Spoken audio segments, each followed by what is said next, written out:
जय गुरु जी, संगत जी, शुक्राना गुरु जी, अनंतम अनंतम शुक्राना। आज फिर हमें अपने श्री चरणों में बिठाकर सत्संग सेवा देने का बहुत बहुत शुक्राना गुरु जी, अनंतम शुक्राना।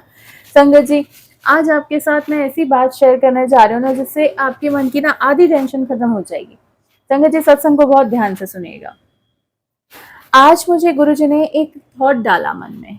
मतलब गुरुजी अपने आप बताते हैं कि शायद आप लोगों में से कोई लोग होंगे, जरूर कोई ना कोई ऐसा होगा जिसके मन में ना इन दिनों कुछ ऐसी टेंशन चल रही है कि मतलब कुछ शिकायतें भी हैं गुरुजी से कि गुरुजी आप कुछ नहीं कर रहे हैं, गुरुजी मेरी किस्मत का मतलब मुझे मिला, मुझे मेरे से छीन लिया गया। या कुछ हमारे कुछ आसपास लोग ऐसे होते हैं जो हमारा हक छीन लेते हैं, या और फिर उस पे छिन जाने के बाद हम इतना टूटा हुआ महसूस करते हैं, अपने आप को ऐसा कमजोर फील करते हैं, अपने भगवान के आगे भी हमारा विश्वास डामाडोल हो जाता है ना एक वक्त के बाद, कि हमें लगता है कि ये कलयुग में जो ऐसे पाप करने वाले लोग हैं वो तो फल फूल रहे हैं, लेकिन हम जैसे जो किस्मत में क्या हमारी सिर्फ दुखी लिखे हुए हैं, सिर्फ हमारी किस्मत में रोना ही लिखा हुआ है और हम ही सिर्फ कर्म कटाएंगे। हमारे मन में कई बार सवाल आता है ना, ये वाला आप लोगों के भी आता होगा कि गुरु जी कहते हैं ना कर्म कटा रहे हैं। तो कई बार ये ख्याल आता है कि जो हमारे साथ गलत कर रहे हैं वो इतने फल फूल रहे हैं, उनके साथ सब कुछ अच्छा हो रहा है और वो बड़े खुश हैं, और हम अगर गुरुजी वाले हैं तो हमारे क्या कर्म इतने ही माड़े हैं कि वो कटने पे ही नहीं आ रहे, खत्म ही नहीं हो पा रहे, हम इतने परेशान चल रहे हैं। तो यही सवाल किसी के मन में आया और जिसका जवाब आपको आज इतना क्लियर मिलेगा ना, कि आप लोगों को लगता है ना कि आपकी किस्मत का छीन लिया गया, और जिन्होंने छीन लिया वो तो खुश हैं। तो संगत जी, आप बहुत ध्यान से आज एक कहानी सुनिए जो गुरुजी ने मुझे बताई, ये चीज की कोई ना कोई तो जरूर ऐसा है जिसके मन में ये लड़ाई चल रही है गुरुजी से मन ही मन, कि हमारे से हमारा किस्मत का छीन लिया गया। तो संगत जी बहुत ध्यान से सुनना, आपके हर सवाल का जवाब मिलेगा, दोबारा आपको ये सोच आएगी नहीं, ये मैं गारंटी लेती हूँ। संगत जी, हमें लगता है ना कि सामने वाले ने हमारी किस्मत का हमसे छीन लिया और हमें बस रोने को छोड़ दिया, हमारी लाइफ में और कुछ अच्छा है ही नहीं। संगत जी, ऐसे ही मैं आपको एक बात बताती हूँ। एक राज्य का एक राजा था, और वो बहुत धनी राजा, राजा है तो महासंपन्न तो होगा ही ना, तो बहुत संपन्न धनी राजा था, लेकिन कुछ पारिवारिक चिंता से वो ग्रस्त था। उसकी एक बहुत ही सुंदर और युवा सुपुत्री थी जो कि विवाह के लायक हो चुकी थी। उसी राज्य में एक गुरु होते थे जो उस टाइम होता था ना, बच्चे पढ़ाते थे, मतलब गांव में किसी पेड़ के नीचे कुलगुरु टाइप ऐसे बैठते थे और वो बच्चों को शिक्षा देते थे, है ना, उस टाइप के वो गुरु थे। तो पहले वो गुरु ये ज्योतिष का काम करते थे राज्य में, बड़े उससे उनको बुलाया जाता था तरीके से, और वो भविष्यवाणियां करते थे बड़ी बड़ी, और राजा उनकी बात भी बहुत मानता था। और उसके बाद उन्होंने वो ज्योतिष वाला काम छोड़कर इस तरह से बच्चों को नदी के किनारे पेड़ के नीचे पढ़ाना शुरू कर दिया। गुरु बन गए, वो अध्यापक बन गए। तो एक दिन वो घूमते फिरते राजमहल में आ पहुंचे। राजा उन्हें देखकर बड़े प्रसन्न कि अरे गुरुजी आप आए हैं, आप बड़े वक्त के बाद आए हैं आप। और राजा बड़ा उदास सा भी था चेहरे से, तो गुरुजी वो बोले कि क्या बात है महाराज, आप बड़े उदास दिख रहे हैं। तो वो अध्यापक गुरु बोलते हैं कि आपको देखकर मुझे चेहरे पे कुछ परेशानी नजर आ रही है महाराज, आप मुझसे खुल के बात कर सकते हैं कि आपको क्या परेशानी है। तो महाराज कहते हैं कि भाई मुझे परेशानी गुरुजी ये है कि मेरी बेटी युवा हो चली है और उसके लिए कोई संपन्न अच्छा वर नहीं मिल रहा है मुझे, और मैं उसका विवाह करवाना चाहता हूँ। तो गुरु महाराज कहते हैं कि हाँ जी बिल्कुल, ये तो बड़ी चिंता का विषय है, आप मुझे उसकी कुंडली दिखाइए, मैं आपको सब आगे का उसका बताता हूँ। क्योंकि राज्य में पहले जब वो गुरु आते थे तो जो जो वो ज्योतिषगिरी अपनी दिखाते थे राजा वही मानते थे, सब कुछ काम वही करवाते थे जो वो पंडित जी कह देते थे।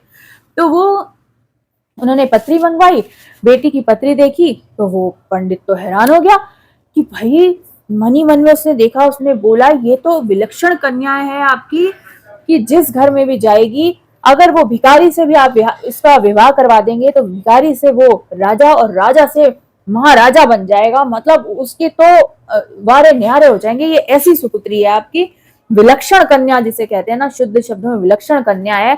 ऐसा सौभाग्य, ऐसी सौभाग्यवती कन्या है कि जिसको प्राप्त हो जाएगी उसके तो वारे न्यारे हो जाएंगे, वो तो सम्राट बन जाएगा इस युग का।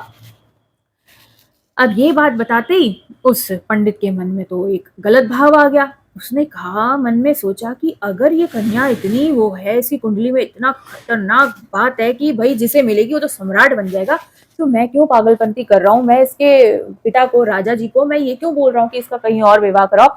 मैं कुछ बात घुमाता हूँ और इसके ये जो भाग्य का है ना वो मुझे मिल जाए। जो ये कन्या से अगर मैं विवाह कर लेता हूँ तो ये तो महाराजा तो मैं बन जाऊंगा और मेरा वारे न्यारे हो जाएंगे। मैं तो कहाँ से कहाँ पहुंच जाऊंगा। अभी तो मैं क्या बच्चों को पढ़ा रहा हूँ नदी के किनारे। उसके मन में गलत भाव आ गया संगत जी। अब क्या होता है, वो बात को घुमा देता है और राजा से कहता है कि राजा जी, मैं आपको बताता हूँ कि ये कन्या बहुत सौभाग्यशाली है, लेकिन जो आप इसके लिए वर ढूंढेंगे वो तो सम्राट बनेगा ही बनेगा, लेकिन अगर आप सीधे तरीके से इसका विवाह करवा देते हैं वर ढूंढ के, तो ये आपके परिवार को भी तबाह कर देगी। इसका भाग्य ऐसा है और जिस घर जाएगी वो तो तबाह हो ही जाएगा। राजा फिर बड़ा परेशान, बड़ी चिंता में आ जाता है कि अरे भाई, ये तो बड़ी गलत बात हो गई महाराज, ये कैसे हो सकता है। आप ही कोई उपाय बताइए महाराज, मैं बहुत चिंतित हूँ बच्ची के लिए। तो वो कहता है कि आप एक काम कीजिए, आप इसको एक अच्छा सा दिन देखकर इस कन्या को एक सुंदर से बक्सा बनवाइए, उसमें इसे बिठाइए और उसमें बिठाकर इसकी जरूरत के सब रत्न आभूषणों से उस बक्से को भरकर जिस तरफ नदी का प्रवाह जा रहा हो उस तरफ उसको प्रवाहित कर दीजिए। और जिस जगह पर जाकर वो बक्सा रुकेगा, जिसे वो प्राप्त होगा, जहां वो बक्सा खुलेगा, उस वर से ये विवाह कर लेगी। और तब इसकी किस्मत ऐसी बदलेगी कि आप हैरान हो जाएंगे। जिससे भी विवाह होगा, चाहे वो भिखारी हो, उसके पास खाने को एक अन्न का दाना ना हो, लेकिन वो इस युग का सम्राट बन जाएगा। आप मेरी बात पर यकीन कीजिए। अब महाराज ने बड़ा सोच विचार करके महारानी से बात की और उन्होंने कहा, जी कुलगुरु ने बोला है तो बिल्कुल यही बात करेंगे। उन्होंने कहा ठीक है, हम महाराज ये करने को तैयार हैं। अब वो उसकी झांसे में राजा फंस गया और पंडित तो बड़ा खुश कि लो मेरी चाल चल पड़ी। अब तो इसके सारे भाग्य का मैं खाऊंगा। इस लड़की को तो भाग्य का मतलब किसी और को मैं खाने ही नहीं दूंगा। अब राजा पंडित जी को कहता है कि ठीक है, मैंने आपकी बात मान ली, जो आप कहेंगे वही होगा। और उसने कन्या को एक बक्से में बिठाया, बहुत रत्न आभूषण उसमें डाले और कन्या को उसमें बिठाकर जिस तरफ नदी का प्रवाह था उस तरफ उसे प्रवाहित कर दिया। कन्या का बिल्कुल मन नहीं था उसमें बैठने का। वो बेचारी इसलिए बैठी कि उसके पिता का आदेश था। वो बैठ गई और वो वहां से प्रवाहित कर दिया गया। तो संगत जी, वो फटाफट से अपने वहां पाठशाला में जाता है, बच्चों से कहता है छुट्टी हो गई, छुट्टी हो गई, आज तो छुट्टी हो गई, आज कोई पढ़ाई नहीं होगी। बच्चे बड़े खुश। तो उन्होंने बोला लेकिन इस छुट्टी के लिए तुम्हारे को मेरा एक काम करना होगा। तो वो कहते हैं गुरुजी बताइए क्या काम करना होगा। सारे बच्चे खुश हो गए, 25-30 बच्चे थे पाठशाला में। वो कहते हैं नदी के किनारे खड़े हो जाओ, वहां से अभी एक बक्सा बहकर आएगा। तुम लोगों ने उस बक्से को कहीं नहीं जाने देना, उसको सिर्फ तुमने वहां से नदी से खींच कर ले आना है, बिना खोले। उस बक्से को तुमने यहाँ पाठशाला के कमरे में लाकर मेरे पास, मेरे कमरे में रख देना है और बाहर से कुंडी बंद कर देनी है। अंदर कोई नहीं आएगा और जितना भी मैं चिल्लाऊं, जितना भी मैं आवाजें दूं, लेकिन तुम नहीं आओगे, दरवाजा नहीं खोलोगे। उन्होंने कहा जी गुरुजी, जैसा आप कहें।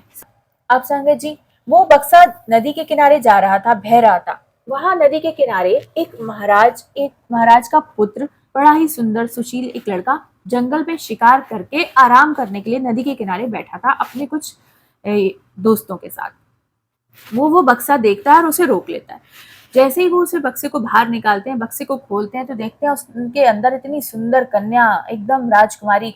तो वो हैरान हो जाते हैं और उसको कहते हैं कि आप ऐसी सुंदर कन्या इस बक्से में कैसे आ गई और इतने रत्न आभूषणों के साथ आप ऐसे कहाँ जा रहे हो। तो वो सारी कथा बताती है कि ऐसे ऐसे एक पंडित जी ने बोला।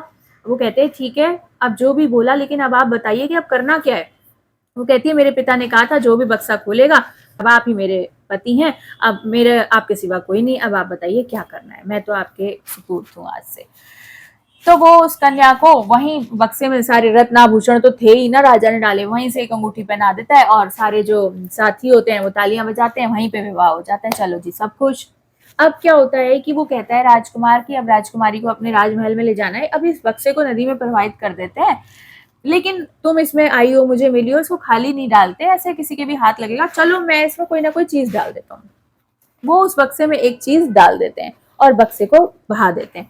अब वो बक्सा बहता बहता बहता बहता जाता है जहां पर वो बच्चे बक्से का इंतजार कर रहे थे, क्योंकि मास्टर जी ने कहा था ना बक्सा आ रहा है बहता हुआ, तुमने उसे रोक लेना है।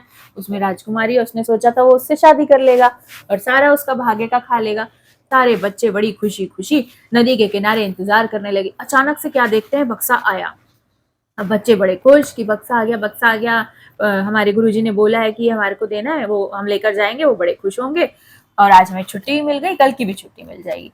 तो बच्चों को और क्या चाहिए, बच्चे उस बक्से को निकालते हैं और वो बक्सा इतना ज्यादा भारी था, इतना ज्यादा भारी था, वो 25-30 बच्चों ने बड़ी ही जद्दोजहद के साथ तो उसको खींच तान के वहां अपने गुरुजी की पाठशाला के कमरे में धकेल दिया और वहां पर लगा दी कुंडी।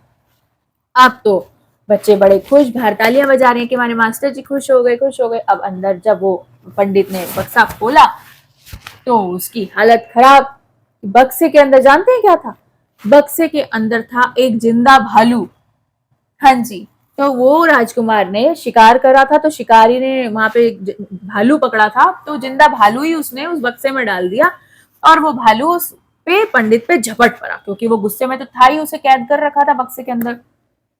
और जैसे ही उसने झपट्टा मारा, पंडित को सब कुछ नजारा नजर आ गया। वो समझ गया कि मैं राजकुमारी, इसका मतलब जहां पहुंचना था उसके भाग्य का और जहां पर जाना था वो अपने भाग्य के स्थान पर पहुंच चुकी है। और क्योंकि मेरा दिमाग में षड्यंत्र आ गया था, मैं पापी हूं और मेरे मन में ऐसा ख्याल था मेरा अंत निश्चित है, अब एक क्षण में मेरी मौत होने वाली है। तो मास्टर जी चौक से वहां ब्लैक बोर्ड पे लिख देते हैं कि मेरे पापों की वजह से मेरा अंत, इसलिए कभी भी कोई किसी के भाग्य की खाने की ना सोचे, वरना मेरे वाला ही हशर होगा। और वो भालू उसको फाड़ के बिल्कुल मास्टर को खा जाता है।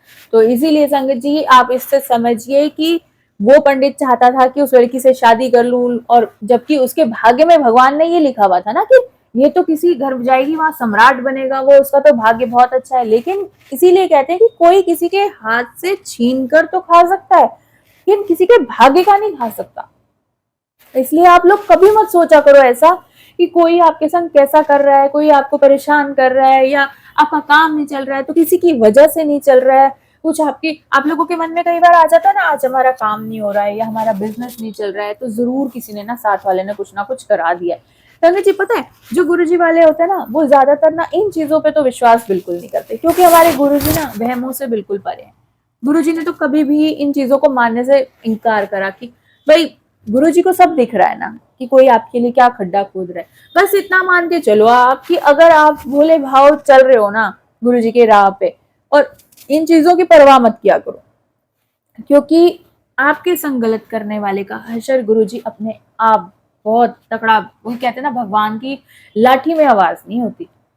इसलिए संगत जी कभी कोई किसी के भाग्य का नहीं खा सकता। हाथ से जरूर वो आपके मुंह में निवाला जा रहा है ना, तो वो कोई छीन लेगा, झपट लेगा, लेकिन आपकी जो किस्मत में है ना वो कोई नहीं मिटा सकता।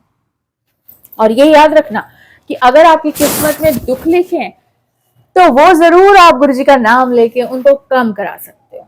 मिटा तो बिल्कुल नहीं सकते, पूरा खत्म तो नहीं कर सकते ना, क्योंकि हमने कुछ ऐसे कर्म किए हैं। इसीलिए कहते हैं संगत जी कि अपने कर्मों पे विशेष ध्यान दो, आगे के कर्मों को अच्छा रखो, अच्छे काम करो, अपने कर्मों का खाता इतना क्लियर रखो ना, क्योंकि देखो ना वो आपके बैंक में जो जमा हो रखा है ना, वो 90% तो चलो गुरुजी के अकाउंट में गया, लेकिन जो 10% बचा हुआ है ना वो है आपका ही है, वो आपको हर हाल में उसको भोगना, काटना, खाना है। अगर आप उस 10% में और जोड़ते जाओगे तो कहाँ वो जर्नी आपकी खत्म ही नहीं होनी।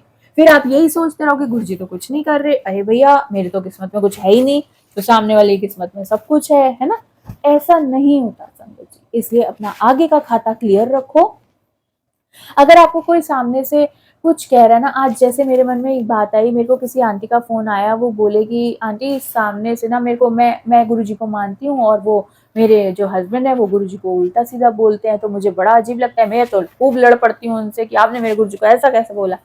गुरुजी तो इस चीज के भी खिलाफ थे।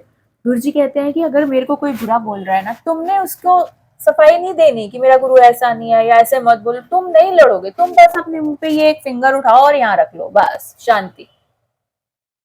बस अगर आप सब कुछ गुरुजी पे छोड़ोगे ना संगत जी, मैंने खुद देखा है कितनी आंटी आते थे, वो कहते थे हमारे हस्बैंड नहीं मानते आंटी, वो बड़ा रोते थे और बहुत वो होता था उनको कि भाई हमारे अंकल भी साथ सत्संग आया करें तो कितना अच्छा लगे ना, जोड़ी में आए और दोनों गुरुजी को मिलके माने, उनकी सेवा करें। तो संगत जी गुरुजी जब वक्त आता है ना, अपने आप अच्छों को सीधा करके वो चरणों में ले आते हैं, अपने आप आके पड़ता है इंसान चरणों में जब गुरुजी बुलाते हैं। अगर गुरुजी ने आपके 50 लोगों की फैमिली में से सिर्फ आपको चुना है ना, अगर आपका वक्त आया है ना इस वक्त गुरुजी से जुड़ने का, तो आपके वो 49% घर के जो है ना वो झांक भी नहीं सकते सत्संग में, जब तक गुरुजी की मर्जी नहीं है तब तक। आपने वो साखी सुनी है ना, एक कि एक रानी थी और वो रात को उठकर निकल पड़ती थी। जब राजा सो जाता था तो वो जाती थी, सत्संग में चली जाती थी, और राजा अचानक से उठ के देखता है पास में तो बेड पर रानी नहीं होती, तो रानी को ना पाके वो बड़ा विचलित हो जाता है। वैसे तो बड़ी धार्मिक बनती है और इतनी कुलक्षणी है कि रात को उठ के गायब हो गई है, शायद अपने प्रेमी से मिलने गई है। तो आज मैं इसको पकड़ता हूँ और उसका सर कलम कर दूंगा, साथ ही इसके प्रेमी की भी गर्दन उड़ा दूंगा मैं तो संगत जी, वो तो बेचारी जाती थी सत्संग में, छुप छुपा के जाती थी, संगत में बैठ जाती थी। तो एक दिन क्या होता है कि राजा कहता है मैं इसको रंगे हाथों पकड़ूंगा, तो मैं ना इसके पीछे पीछे जाता हूँ। तो राजा एक दिन अचानक से चुपचाप उठता है, रानी के पीछे पीछे जाता है और देखता है कि ये कहाँ जा रही है, कहाँ है इसका प्रेमी। आज तो तलवार निकाल कर ना उसकी गर्दन ही उड़ा दूंगा, सर कलम कर दूंगा दोनों का चौराहे पे। तो देखता है तो वहां पे संगत चल रही है, 50,000 लोग ऐसे बैठे हैं और सचखंड का दरबार लगा हुआ है और सत्संग चल रहा है, नाम सिमरन हो रहा है। रानी वहां जाके जूतियां उतार के चुपचाप बैठ जाती है। अब राजा तो बड़ा हैरान कि भाई ये तो सत्संग में आती है, मैं तो इसको बड़ा गलत समझ रहा था और मैं तो यहाँ इसके आने के खिलाफ था, तो ये तो बड़ा अच्छा काम कर रही है, कुछ गलत नहीं कर रही है। तो वो एक क्षण जो वहां पे पहुंचा ना, उसका क्या असर हुआ। राजा कहता है मैं इसकी एक खड़ाऊ उठा के ले जा लेता हूँ और घर जाके इससे पूछूंगा तेरी एक खड़ाऊ कहाँ है। जब वो उसको नहीं मिलेगी तब मैं उसे दूंगा कि मैं वहां से उठा लाया था, मुझे पता है तू सत्संग में जाती है, अब कोई गलत काम तो कर नहीं रही है जो मैं उसको कुछ बोलूँ ऐसा उल्टा सीधा। तो वो रानी की एक खड़ाऊ उठा के घर आ जाता है। रानी घर आती है, वहां पे सत्संग के बाद देखती है कि हाय मेरी तो एक खड़ाऊ नहीं है। अब रानी की खड़ाऊ तो मामूली खड़ाऊ नहीं होती, वो तो हीरे जवाहरातों से जड़ी हुई है ना, ऐसी खड़ाऊ थी। तो बाबा जी से अरदास करो मेरी खड़ाऊ दे दें, मेरा राजा भी सत्संग में आना शुरू कर दे, मेरा बड़ा मन उदास होता है, मेरा राजा सत्संग में नहीं आता, मेरी जोड़ी जोड़ दो। तो सच्चे बंदों की अरदास तो गुरु जरूर सुनता है ना। तो उसने जोड़ी जोड़ने की बात करी, वो रानी एक जोड़ा अपना वो खड़ाऊ का लेके सिंगल चली जाती है घर। तो राजा उसको घर जाके बोलता है कि तेरी खड़ाऊ का है, तो वो कहती है ये लो। वो कहता है तेरे पास दोनों खड़ाऊ कैसे है। वहीं पे उसको दूसरी खड़ाऊ मिल जाती है अरदास करने के बाद, और वो दोनों खड़ाऊ देख के हैरान हो जाता है। फिर उसके बाद वो बक्से में से ताला खोल के दूसरी खड़ाऊ निकालता है, कहता है मैं तो तेरी खड़ाऊ उठा लाया था, फिर तुझे कहाँ से ये मिल गई। तो वो कहती है कि यही है भगवान का कमाल कि जब सच्चा बंदा अरदास करता है ना तो वो जरूर पूरी होती है। तो वो हैरान हो जाता है राजा कि मैं तो तेरे को परेशान करने के लिए खड़ाऊ उठा लाया था, कि तेरा कौन सा गुरु है जो तेरी इतनी सुनता है, इतनी तेरी फिक्र थी कि घर में तेरी को कुछ गलत ना हो, इसलिए उन्होंने तेरे को एक और खड़ाऊ दे दी कि चल मैं भी चलूंगा। तो वो हैरान हो जाती है कि मतलब आप वहां आए थे मेरी तलाश करने, अरे वाह मेरे स्वामी आप वहां तक आए लेकिन आपने अंदर आकर दर्शन नहीं किए, लेकिन चलो आप पहले चौखट पे ही पहुंच गए ना, मेरे लिए उतना ही बहुत है। तो राजा कहता है मैं भी जाना चाहता हूँ वहां पे। अब राजा वहां जाकर जोड़ों की सेवा करता है, सत्संग में बैठता है, सत्संग सुनता है, और सारे लोग तो वहां बैठते हैं ना हॉल में सत्संग सुनते हैं, लेकिन वो राजा जोड़े की सेवा करता है बाहर बैठ के। इस तरह से संगत जी गुरु जी हर एक की वाहिगुरु बाबा जी हर भगवान ना अपने सच्चे बच्चों की ना अरदास हमेशा पूरी करते हैं, इसलिए उन्होंने रानी की जोड़ी जोड़ी और अब दोनों वहां पे जाते हैं। तो संगत जी यही होती है कि विश्वास की ताकत। भगवान ने जिसको अपने संग जोड़ना है ना, जिस वक्त पे जोड़ना है, जब राजा का वक्त आया तो गुरुजी ने अपने आप जोड़ लिया। इसीलिए जिस संगत को भी जब गुरुजी बुलाएंगे वो तभी पहुंचेगी गुरुजी के चरणों में। फिर भी मैं संगत जी यही कहूंगी कि ये जैसे कहते हैं ना कि भाग्य का लिखा कोई नहीं मिटा सकता, लेकिन संगत जी पता नहीं सही है या गलत, मगर मैं ये मानती हूँ कि मेरे गुरुजी मिटा सकते हैं। गुरुजी सच में सब कुछ कर सकते हैं संगत जी, मतलब अगर आप पॉजिटिव हो ना, मैं सच में इस बात पे बहुत ज्यादा जोर देती हूँ कि इतने पॉजिटिव रहो ना, कि अगर आपकी कुंडली में किसी ने कह दिया ना कि भयंकर से भयंकर काल सर्प दोष है, ये है वो है उल्टा सीधा, संगत जी मेरी कुंडली में काल सर्प दोष पता नहीं क्या क्या शादी से पहले मेरी कुंडली में बताए हुए थे, लेकिन आज वो सर्पों को रखने वाले अपने गले में वो जो महाशिव है उन्हीं की शरण में बैठी हुई हूँ, जब से शादी होके आई हूँ उन्हीं ने अपनी सेवा में मुझे लगा रखा है। तो कहाँ का काल सर्प दोष और क्या बिगाड़ लेती हैं ये चीजें, गुरुजी सब कुछ बदल देते हैं भाई। मतलब आप किसी पंडित के चक्रों में ना जाओ, कोई मंगल खराब हो गया ये हो गया, कहते ना भाग्य में मेरे ये बता दिया कि मेरे ये नहीं है वो नहीं है, लेकिन नहीं संगत जी गुरु जी वक्त वक्त के हिसाब से आपके कर्मों के हिसाब से आपकी कुंडली की ना ऐसे सफाई कर देते हैं बिल्कुल, और ना नया लिख देते हैं उसके ऊपर। इसलिए कभी भी ना आप ये पंडितों के चक्कर में तो बिल्कुल मत पड़ना। पता नहीं कौन सी संगत के लिए आज गुरुजी ये सत्संग शेयर करवा रहे हैं कि बिल्कुल नहीं पड़ना है पंडितों के चक्कर में। जो वक्त चल रहा है कट जाएगा, बड़े आराम से कट जाएगा। बस तुम गुरुजी का नाम ध्यान करो, अमृत वेला करो, गुरुजी के साथ कनेक्शन बनाओ। पता है संगत जी, अगर आपको कोई प्रॉब्लम ज्यादा ही आ गई है ना, सच कहती हूँ, आप अमृत वेला में उठ के ना गुरुजी के स्वरूप के सामने बैठ जाया करो, और ना अपने यहाँ थर्ड आई पे फोकस करने की कोशिश किया करो, गुरुजी से डायरेक्ट कनेक्शन बनाने की कोशिश किया करो। आप सच में गुरुजी तो वो है ना, कहते हैं ना, बिन बोलिया सब कुछ जानता। गुरुजी को तो कुछ कहने की जरूरत है ही नहीं हमारे को। उन्हें बोलना कुछ पड़ता ही नहीं है कि गुरुजी ये हो गया या वो हो गया, ये कैसे होगा, अब ऐसे हो गया हमारे साथ, कुछ भी नहीं। आप बस उनके चरणों में जो मत्था भी टेक रहे हो ना, मतलब मत्था टेकने का मतलब आपने अपनी सारी प्रॉब्लम्स ना गुरु के चरणों में रख दी, और रख के आप उठ गए हो कि गुरुजी लो संभाल लो ये टोकरा टेंशनों का। फिर आपको उनको बताना नहीं पड़ता। अब गुरुजी जैसे चोले में होते थे, वो हर एक का कोई भी आ जाए वो उसके बारे में पता नहीं क्या क्या बोल देते। मौज थी कि अपनी मर्जी से बोलते थे, कोई प्रवचन नहीं करते थे हमारे गुरुजी। अगर मौज आ गई किसी के लिए कुछ भी कह दिया, वो तो स्वर्ण अक्षर हो गए ना गुरुजी के लफ्जों से जो बात निकल गई। तो संगत जी, कभी भी गुरुजी ने प्रवचन नहीं करे, कभी भी कोई उपाय या बड़े वो बताए हो संगत को और उनके बारे में भविष्यवाणियां करी हो, नहीं। वो मौज की बात है। जब गुरुजी की मौज हो जाए और गुरुजी किसका कल्याण करने की सोच लें और कल्याण कर दें, कुछ नहीं पता। वो तो बिल्कुल चुपचाप बैठे रहते थे, जैसे आपको शब्द सुनने के लिए बोला जाता है ना चुपचाप, वो भी ऐसे ही चुपचाप सत्संग में संगत के साथ बैठकर शब्द वाणी में ध्यान दे रहे होते थे और लोगों का कल्याण कर रहे होते थे। किसी की मजाल नहीं होती थी कि बिल्कुल एक आवाज, चूं भी आवाज निकाल जाए वो मुंह से। कहते हैं उस टाइम ऐसा गुरुजी की आंखों से आंखें तो कोई मिला ही नहीं सकता था, इतना इतना नूर होता था, इतना चेहरे पे रौनक नूर।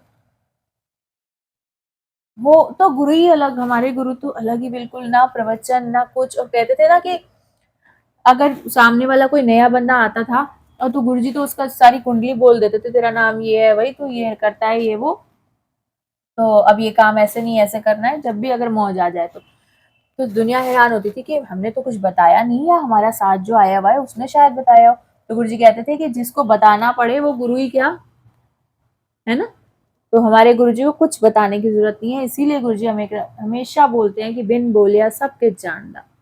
इसलिए आप रो मत, परेशान मत हो बिल्कुल भी, अपनी परिस्थितियों से मत घबराओ। आप अगर गुरुजी के इस सत्संग को भी सुन पा रहे हो ना, ये गुरुजी की एक बहुत डिवाइन ब्लेसिंग है, क्योंकि गुरुजी कहते थे ना कि कुछ ना करके भी एक सत्संग सुनने वाला भी ते सुनान वाला भी अपना ते कल्याण करा के चला जाता है। तो बस संगत जी, गुरुजी ने यही सेवा बख्शी है, इसमें मेरा भी कल्याण और आप सबका भी कल्याण। और आप सबके लिए तो मैं इतनी ब्लेसिंग मांगती हूँ ना, जो चुपचाप सत्संग इतने प्यार से इतने ध्यान से सुन रहे हो, और आप लोगों के इतने प्यारे प्यारे जो मैं मैसेजेस देख रही हूँ ना, कि सत्संग सुन के आपको भी आंखों में आंसू आ रहे हैं, आप लोग बता रहे हो, मतलब मैं, मेरा मन इतना वो हो रहा है ना कि ये है गुरु परिवार, ये है असली परिवार जो गुरु संगत मिली है। गुरु जी ने ये एक फैमिली बना दिया है। ये एक चैनल नहीं है, ये एक यूट्यूब का चैनल मात्र नहीं है, ये मेरे लिए एक ना फैमिली मेंबर हो गए हो आप लोग। मेरी गुरु जी की ये बच्चों का, ये हम सबका ना एक परिवार बढ़ रहा है। ये सब्सक्राइबर नहीं बढ़ रहे हैं, ये परिवार बड़ा हो रहा है हमारा।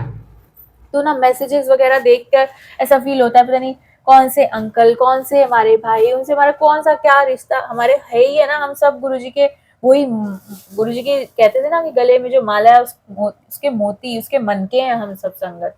तो बस वही बन के रहना है ना। तो हम अगर उसी माला के मन के है ना सारे, और वो जो उनको पिरोने वाला धागा जो हमारे गुरुजी हैं, तो वही परिवार मेरे को ना जब बढ़ रहा है, और संगत के इतने सुंदर मैसेज मैं देख रही हूँ, मुझे इतना खुशी होती है ना, मेरे दिल से इतनी ब्लेसिंग निकलती है कि मेरे गुरुजी मेरे सारे परिवार का हर दुख हर लेना। गुरुजी उनको इतनी खुशियां मिले, आप सबको आपकी कोई प्रॉब्लम बचे ना लाइफ में, मतलब इतना, इतनी कृपा हो ना आप पे गुरु महाराज की कि आप सब दुख भूल जाओ अपने।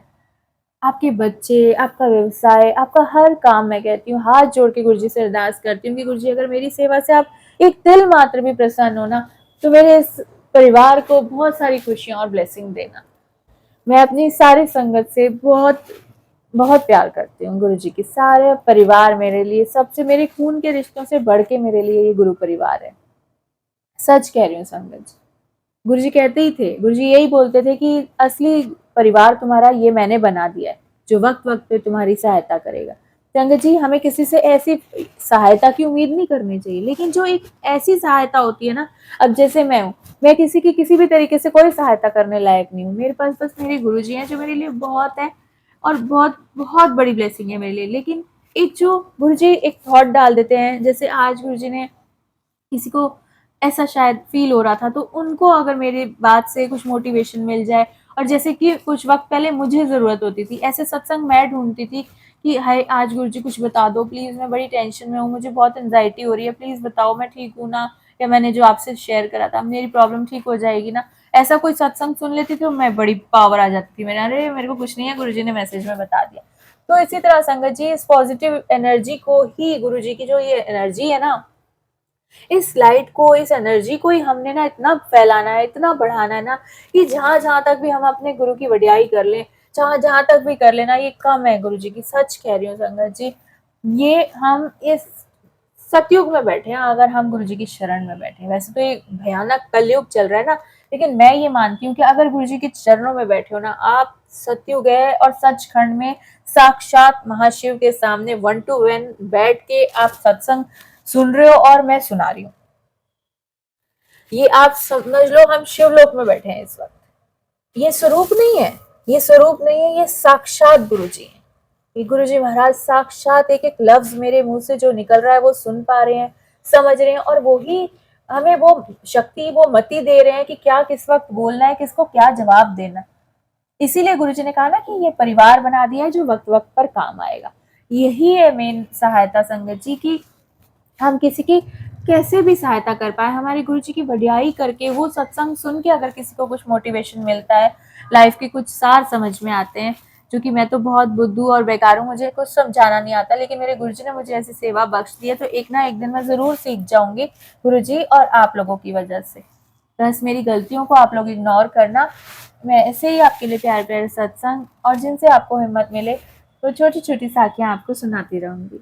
जय गुरु जी, शुक्राना गुरु जी इस सेवा का और ऐसा गुरु परिवार देने का।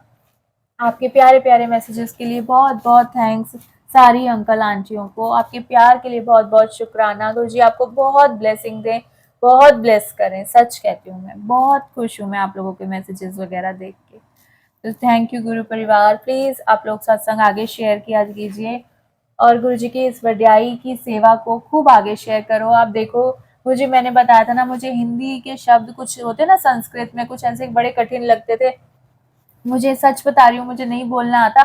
ऐसे कई मैं सत्संग सुनाती हूँ, मैं कुछ भी मन में नहीं रख पाती, सच बता रही हूँ। मुझे इसीलिए गुरुजी ने ना बिल्कुल ऐसे छुपा के घर में रखा हुआ है, ना किसी सत्संग में भेजते हैं ना कुछ। बस यही 13 साल से गुरुजी की सेवा करती हूँ, क्योंकि मैं अंदर कुछ अलग नहीं रख सकती। मेरे जो अंदर है वो बाहर निकलता ही निकलता है, मैं नहीं छुपा सकती। मैंने एक सत्संग में कुछ कुछ ऐसी भी बातें पर्सनल बोल दी कि बल्कि मुझे एक आध आंटी का मैसेज आया कि आंटी आप अपनी इतनी पर्सनल मत बताओ।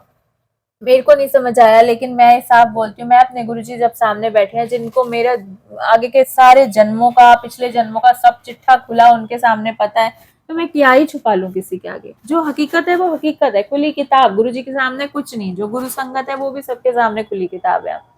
जब खराब वक्त था तो भी, आज थोड़ा ठीक है तो भी, और जब बहुत ठीक होगा तो भी, हम तो ऐसे खुल के ही सामने आएंगे, क्योंकि हम इसीलिए गुरुजी के प्यारे हैं, क्योंकि हम जो है मन में वो ही बाहर होना चाहिए।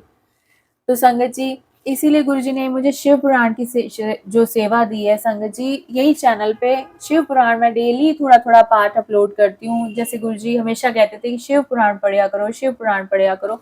तो संगत, सारी संगत को बोला जाता है, लेकिन हर बंदा रेगुलर बेसिस पे पाठ को ऐसे बुक लेकर तरीके से बैठकर वो पाठ नहीं कर पाता फैमिली के संग। लेकिन गुरुजी ने अगर मुझे ये सेवा बख्शी है कि डेली का मैं वो पाठ, एक अध्याय रोज का अपलोड कर देती हूँ, आप लोग उसको जरूर सुना करिए, क्योंकि बहुत ब्लेसिंग होती है संगत जी। शिव पुराण कानों में पड़ जाना, आपके घर में स्पीकर पे चलाओ उसको, वो भी अगर आप चला रहे हो ना, तो सच कह रही हूँ आप पूरा उसका फल आपको प्राप्त होता है। इस कलयुग में शिव पुराण पढ़ने पर गुरुजी ने हमेशा से जोर डाला है। गुरुजी कहते थे वो पहली बार में समझ नहीं आएगी, लेकिन आप उसको कानों तक जाने दो, वो अपनी ब्लेसिंग, अपना काम वो पूरा करेगी। इसलिए शिव पुराण ज़रूर सुना करिए संगत जी। मैं इसी चैनल पे अपलोड करती हूँ डेली सत्संग के साथ भी, ठीक है। तो आज सॉरी थोड़ा सा सत्संग लेट हो गया शेयर करना, क्योंकि थोड़ी साफ सफाइयों में लगी हूँ ना, गुरु जी का सत्संग भी है। तो मैं आपको ज़रूर दर्शन करवाऊंगी, आप लोग मुझे मेल करना, मैं आपको गुरु जी के दर्शन भी करवाऊंगी, ठीक है। तो जय गुरु जी, शुक्राना गुरु जी आज के प्यार से सत्संग का। थैंक यू सो मच संगत जी। जय गुरु जी, सर्वदा भला गुरु जी।